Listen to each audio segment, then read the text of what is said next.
ఇండియాలోనే number 1 varicose veins hospital Avis vascular centre. నమస్కారం గురుగారు. శ్రీమాత్రే నమః. గురుగారు, మనకి అనంత చతుర్దశి వ్రతం కూడా చేస్తూ ఉంటారు కదండి. ముఖ్యంగా 11వ రోజు మనకి వినాయక నవరాత్రుల్లో 11వ రోజున అనంత చతుర్దశి వ్రతం కూడా వస్తూ ఉంటుంది. చాలా మంది చేస్తూ ఉంటారు. ఈసారి 9 రోజులకే అందరూ కూడా నిమజ్జనం ప్రాసెస్ అనేది స్టార్ట్ చేస్తూ ఉన్నారు. మరి ఈ అనంత చతుర్దశి వ్రతం గురించి కొంచెం డీటెయిల్ గా తెలుసుకోవాలనుకుంటున్నామండి. శ్రీమాత్రే నమః. అనంతానంత దేవేశ అనంత ఫలదాయక అనంతాయ నమో నమః. అయితే అనంత చతుర్దశి అనేటటువంటిది ఇప్పుడు మీరు అన్నారు 11 రోజులు 9 రోజులు అనేటటువంటిది మామూలుగా మన శాస్త్రంలో రోజులతో సంబంధం లేదు, తిథులతో సంబంధం ఉంటుంది. రోజులు అనేటటువంటివి ఆంగ్ల కాలమానం ప్రకారము, మన సనాతన ధర్మం ప్రకారము మనకు తిథులు ప్రధానమైనటువంటివి. సో అనంత చతుర్దశి అనేటటువంటిది మనకు భాద్రపద మాసము శుక్లపక్షంలో 14వ రోజు వచ్చేటటువంటి తిథి అనంత చతుర్దశి. చతుర్దశి అంటే 14 అని సంఖ్యా సూచకం అన్నమాట. సో ఆ రకంగా భాద్రపద మాసము శుక్లపక్షము చతుర్దశి తిథి నాడు ఈ అనంత వ్రతమును ఆచరించేటటువంటి విధానము మనకు శాస్త్రంలో పేర్కొనబడింది. దీనినే అనంత చతుర్దశి వ్రతము అంటారు, అనంత వ్రతము అని కూడా అంటారు, అనంత పద్మనాభ వ్రతము అని కూడా దీన్ని పేర్కొంటారనమాట. ఆ రకంగా అనంత చతుర్దశి రోజు ఈ యొక్క అనంత పద్మనాభ వ్రతాన్ని ఆచరించడం అనేటటువంటిది మనకు సనాతన ధర్మంగా మన యొక్క ధర్మంలో వస్తూ ఉన్నది.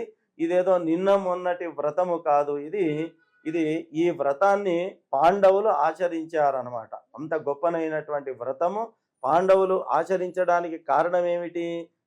ఈ వ్రతాన్ని ఆచరించండి, మీ సకల దారిద్ర్యాలన్నీ కూడా వెళ్ళిపోతాయని చెప్పి వారికి సూచించింది సాక్షాత్తు శ్రీకృష్ణ పరమాత్ముడు. కాబట్టి ఆ శ్రీకృష్ణ పరమాత్ముడి ద్వారా స్వయంగా శ్రీకృష్ణుడు చెప్పినటువంటి గొప్పనైనటువంటి వ్రతము సకల దారిద్ర్యాలను పోగొట్టి సకల సౌభాగ్యాలను అష్టైశ్వర్యాలను కలిగించే మహోత్కృష్టమైనటువంటి వ్రతము ఈ అనంత చతుర్దశి వ్రతము. అయితే దీన్ని ఏ విధంగా చేయాలంటారు గురుగారు? అనంత చతుర్దశి వ్రతం అనేటటువంటిది ఆ రోజు చతుర్దశి అనంత చతుర్దశి రోజు మనము సూర్యోదయాత్ పూర్వమే నిద్ర మేల్కోవాలి. సూర్యోదయం కంటే ముందే లేచి స్నానాది కాలకృత్యములన్నీ కూడా తీర్చుకొని పవిత్రులై ఎక్కడైతే మనము పూజ చేయాలని నిర్ణయం చేసుకుని ఉంటామో ఆ స్థలానికి ఆవు పేడతో శుద్ధి చేసుకోవాలి. ఆవు పేడతో శుద్ధి చేసుకున్న తర్వాత బియ్యపు పిండితో రంగవల్లికలు వేసుకోవాలి. వేసుకొని ఒక పీట కానీ లేకపోతే మనకేది అనుకూలంగా ఉంటుందో అక్కడ ఒక పీట అనుకూలంగా ఉంటే పీట వేసుకొని దానిపైన ఎర్రటి వస్త్రం వేసుకోవాలి. ఎందుకంటే అనంత చతుర్దశి వ్రతం లోపల ఎరుపు రంగుకు అత్యంత ప్రాధాన్యత అనేటటువంటిది ఇవ్వనైనది. కాబట్టి ఏం చేసినా ఆ వ్రతంలో అన్ని ఎరుపు రంగుతో కూడినటువంటివి ఉపయోగించడం అనేది మనకు శాస్త్రం నిర్ణయం చేసింది. కాబట్టి ఆ పీట పైన ఒక ఎర్రటి వస్త్రాన్ని వేసుకొని ఆ వస్త్రం పైన అష్టదళముతో ఆ యొక్క అష్టదళాన్ని లిఖించుకోవాలి. మామూలుగా ఏ వ్రతం చేసినా కూడా బియ్యం పోసుకుంటాం, మామూలుగా దానికి ప్రత్యేకించి ఆకారం అనేటటువంటిది ఉండదు. కాకపోతే ఈ యొక్క అనంత చతుర్దశి వ్రతానికి సంబంధించి ప్రత్యేకించి మనకు అష్టదళ పద్మమును వేయాలి అని చెప్పి అందులో వ్రతకృతలో మనకు ప్రత్యేకించి సూచించడం జరిగింది. కాబట్టి ఆ యొక్క అష్టదళ పద్మాన్ని వేసుకొని అక్కడ ఒక కలశాన్ని మనం స్థాపన చేసుకోవాలా. స్థాపన చేసుకొని ఆ కలశం లోపల కొంత పాలు వేయాలా. తర్వాత పూగీ ఫలము అంటే వక్క, ఆ యొక్క కలశంలో వక్కను వేయాలా. దాని తర్వాత వెండి నాణ్యము వేయాలి అని చెప్పి మనకు కథలో పేర్కొనడం జరిగింది.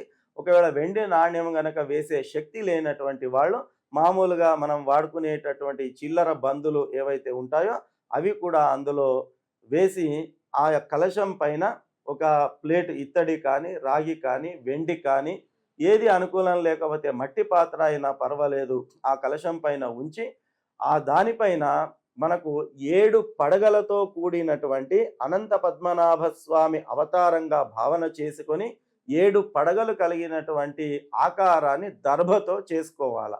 దర్భతో 7 పడగల, ఎందుకంటే దీనికి సంబంధించిన మంత్రము కూడా ప్రత్యేకించి ఆ వ్రత కథలో మనకి ఇవ్వడం జరిగింది. అంటే ఎన్ని పడగలు కలిగినటువంటి శేషువును మనము దర్భతో నిర్మించాలి అనేటటువంటిది కూడా ప్రత్యేకించి సంఖ్యను తెలపడం జరిగింది. కాబట్టి 7 పడగలతో కూడినటువంటి నాగశేషను ఏర్పాటు చేసుకొని ఆ యొక్క కలశం పైన ఉంచి కలశ ఆవాహన చేసుకోవాలి. తర్వాత ఇందులో ప్రత్యేకించి ముఖ్యమైనటువంటి అంశం ఏమిటి అంటే యమున ఆవాహనము అనేటటువంటిది చాలా ముఖ్యమైనటువంటి విషయం. అంటే కలశంలో మామూలుగా మనకు గంగా ఆవాహనం చేస్తుంటాం. ఏ వ్రతం చేసినా కూడా కలశారాధన అనేది తప్పనిసరి. కలశస్య ముఖే విష్ణు కంఠే రుద్ర సమాశ్రిత మూలే తత్ర స్థితో బ్రహ్మ మధ్యే మాతృ సమాశ్రిత కుక్షౌత్ సాగరా సర్వే సప్తద్వీపా వసుంధర ఋగ్వేదోత యజుర్వేద సామవేదో అథర్వణ అంగైష సైతా సర్వే అని చెప్పి ఈ రకంగా మనకు వేద మంత్రం వస్తుంది. ఆ కలశం ఏదైతే ఉంటుందో కలశస్య ముఖే విష్ణు, కలశం యొక్క ముఖ భాగం ఏదైతే ఉంటుందో అక్కడ విష్ణువు స్థితమై ఉంటాడు. కలశస్య ముఖే విష్ణు కంఠే రుద్ర సమాశ్రిత, కంఠ భాగం ఏదైతే ఉంటుందో కలశానికి అక్కడ రుద్రుడు అంటే ఈశ్వరుడు స్థితమై ఉంటాడు. కలశ మూలము లోపల బ్రహ్మ స్థితమై ఉంటాడు. ఈ రకంగా ఏ ఏ దేవతలు ఎక్కడెక్కడ స్థితమై ఉంటారనేది మనకు వేద మంత్రంలో చెప్పడం జరిగింది. కాబట్టి ఆ వేద మంత్రాలను ఉచ్చరించుకుంటూ ఆ యొక్క కలశంలో యమునా దేవిని ప్రత్యేకించి ఆవాహన చేసి ఆ పవిత్ర జలాలతో ఆ యొక్క వ్రత విధానాన్ని మనం ప్రారంభం చేసుకోవాల్సి ఉంటుంది. దీనిలో అతి ముఖ్యమైనటువంటి అంశం ఇంకోటి ఏమిటి అంటే తోరములను మనము తయారు చేసుకొని ఉంచుకోవాలి. తోరము అంటే మనము మామూలుగా పట్టు దారముతో చేసేటటువంటిది. దానిని సంస్కృత పరిభాషలో మనం తోరము అని చెప్పడం జరుగుతుంది. అది పట్టు దారంతో చేసుకోవాలా. అయితే అనంత చతుర్దశికి 14 సంఖ్య అత్యంత విశేషమైనటువంటిది. ఎందుకంటే తిథి చతుర్దశి అంటే 14 అని మనం చెప్పుకున్నాం. కాబట్టి 14 సంఖ్య అనంత పద్మనాభుడికి అత్యంత విశేషమైనటువంటిది. కాబట్టి ఈ తోరాలు ఏదైతే మనము పట్టు దారంతో మనం చేసుకుంటామో దానికి కూడా 14 ముడులు వేయాల. ఖచ్చితంగా 14 ముడులతో కూడినటువంటి తోరాన్ని మనం సిద్ధం చేసుకోవాలా. అది కూడా ఎరుపు రంగుతో కూడినటువంటి పట్టు దారాన్ని మనం ఉపయోగించాల. ఆ రంగంగా 14 ముడులు వేసుకున్నటువంటి తోరాన్ని సిద్ధం చేసుకోవాలా. ఇవి అత్యంత ముఖ్యమైనటువంటివి. వ్రత నిర్వహణ లోపల ఆ కలశ స్థాపన, దర్భతో 7 పడగలతో నాగు చేసుకోవడము, 14 ముడులతో కూడినటువంటి తోరాన్ని సిద్ధం చేసుకోవడము, ఇవన్నీ సిద్ధం చేసుకొని ఇక మిగతా వ్రతాలు ఎలాగైతే మనము షోడశ ఉపచార పూజలు చేస్తామో అలాగే చేసుకుంటూ ఇందులో అంగ పూజ అనేటటువంటిది ప్రత్యేకంగా వస్తుంది. ఆ అంగ పూజను నిర్వహణ చేసుకోవాలా. తర్వాత ఈ తోరాన్ని పూజించడానికి కూడా చాలా విశేషంగా మంత్రాలు చెప్పడం జరిగింది.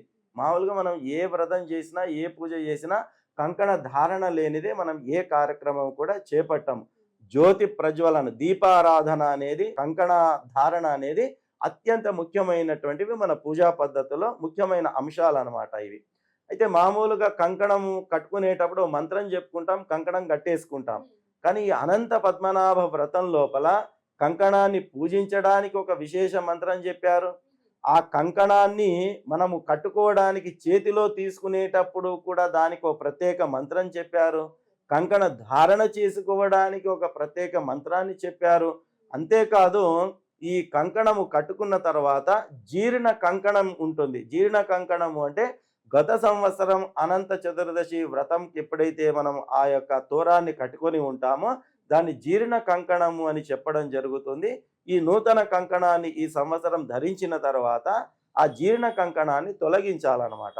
అంటే లాస్ట్ ఇయర్ నుంచి ఇప్పటి వరకు ఆ కంకణం చేతికే ఉండాలి, అలాగే ఉండాలి. అది శాస్త్రంలో అలాగా చెప్పినటువంటి విషయం. ఎందుకంటే ఈ యొక్క కంకణాన్ని నిర్లక్ష్యం చేయడం వల్ల ఎన్ని కష్ట నష్టాలు వచ్చాయనేటటువంటిది ఆ అనంత పద్మనాభ స్వామి వ్రత కథలో మనకు వస్తుంది. అంటే ఈ కంకణాన్ని నిర్లక్ష్యం చేస్తే ఎలాంటి దారిద్ర్యాలు కలుగుతాయి అనేది ప్రత్యేకించి మనకు అందులో చెప్పడం జరిగింది. కాబట్టి కంకణం అనేది కొత్త కంకణాన్ని కట్టుకున్న తర్వాత జీర్ణ కంకణాన్ని తొలగించి దాన్ని జాగ్రత్తగా, మామూలుగా మిగతా సమయాల్లో కంకణం తొలగించిన తర్వాత ఇక్కడ తొక్కని స్థలంలో కానీ, పూల మొదల్లో కానీ, లేకపోతే ఎక్కడో నీళ్లు పారే స్థలంలో కానీ విసర్జన చేస్తూ ఉంటారు.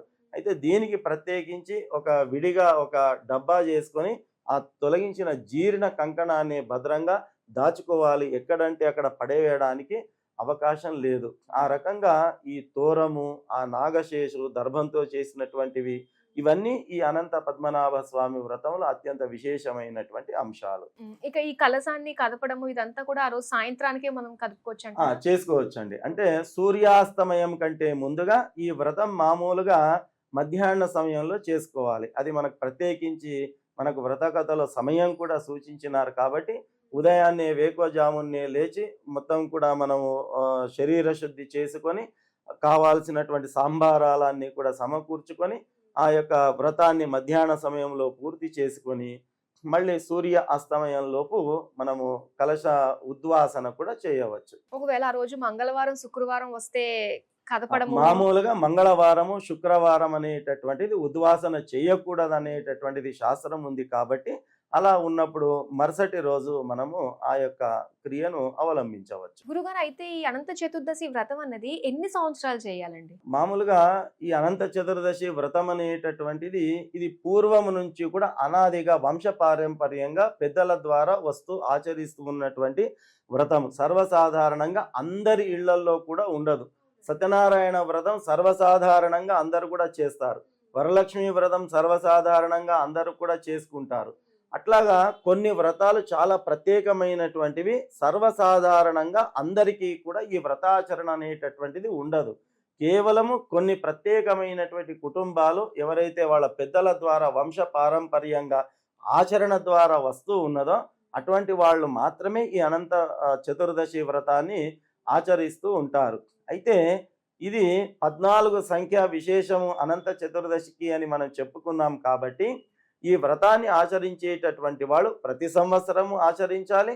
ఒకవేళ మధ్యలో ఏదేని అనుకోని కారణాల వల్ల జాతా శౌచం వచ్చినా, మరణాశౌచం వచ్చినా లేదా ఇతరత్ర కారణాల చేత ఒకవేళ ఆ వ్రతాన్ని ఆచరించడానికి వీలు కుదరకపోతే ఆ ఒక సంవత్సరాన్ని తప్పించి మళ్ళీ వచ్చే సంవత్సరము దాన్ని కొనసాగింపుగా వ్రతాన్ని ఆచరించాలి. అట్లాగా 14 సంవత్సరాల కాలం పాటు ఈ వ్రతాన్ని ఆచరించాలి. 14 సంవత్సరాలు పూర్తయితే అది ఒక మండలము పూర్తయినట్టు. మామూలుగా మండలం అంటే 41 సంఖ్యను సూచిస్తారు. అయితే ఈ అనంత పద్మనాభ స్వామి వ్రతానికి సంబంధించి 14 సంవత్సరాలు పూర్తయితే ఒక మండలం. 14 సంవత్సరాలు పూర్తయిన తర్వాత అప్పుడు విశేషంగా ఉద్యాపన అనేటటువంటి ఒక ప్రక్రియను చేయడం జరుగుతుంది. చాలా వైభవంగా సువాసినులందరినీ కూడా పిలిచి, బ్రాహ్మణోత్తములను పిలిచి, ఎట్లాగైతే మన ఇళ్లలో పండుగ పర్వాలు ఉంటే ఎట్లా ఆచరించుకుంటామో ఈ అనంత పద్మనాభ వ్రతం చేసేటటువంటి వాళ్ళు 14 సంవత్సరాలు పూర్తి అయిన తర్వాత ఉద్యాపన అనేటటువంటి ఒక ప్రక్రియ ఉంటుంది.